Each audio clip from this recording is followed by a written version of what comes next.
said it's only days, so I'll meet you at the cemetery gates. Keats and Yeats are on your side. Wild is on mine. Morrissey singing about writers. He is now one himself. His book has hit the shelves. It's an autobiography. It was out at midnight. Colin Patterson has been burning the midnight oil, reading it for us. Hello, Colin. Good morning. How does it compare to the Iliad?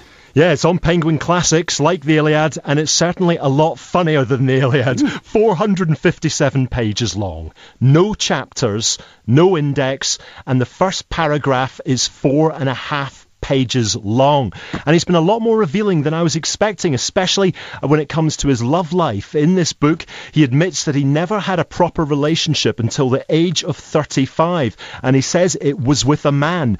He says it was for the first time in my life, the eternal I became we, as finally I could get on with someone. But in true Morrissey style, it's ended by Alan Bennett, who comes round to visit them in their house and says, "What's wrong with you two? You don't talk anymore." And that's the end of it. But this isn't the end of the revelations. 2 years after this, he's in LA and decides that he's fallen in love with a woman called Tina Degani. She's an Iranian. And he says, "Tina and I discussed the unthinkable act of producing a mewling miniature monster." Yes, Morrissey considered having a child with a woman. But of course, that relationship broke up as well. There are also serious moments.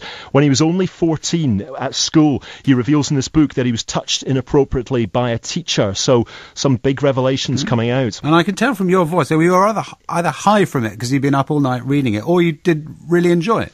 I genuinely was very entertained by it. When you go to an autobiography, you want people to name drop, you want them to be discreet, and Morrissey does that. He sort of revels in meeting Whoopi Goldberg for breakfast in LA. He says Mick Jagger came to watch the Smiths and left after 4 songs. He criticises Michael Stipe from REM for playing a gig without brushing his teeth beforehand.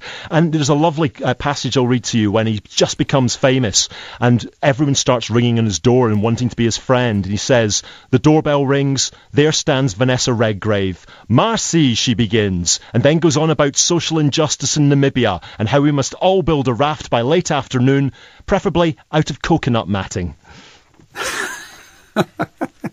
Is he self-deprecating at all? He does actually, yeah. Is he kind of charming, I suppose is the word?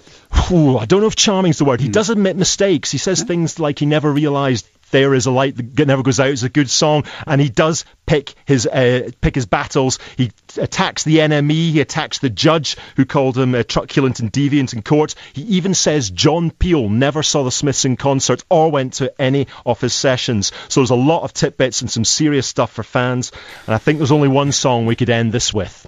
There's more to life than books, you know, but not much more.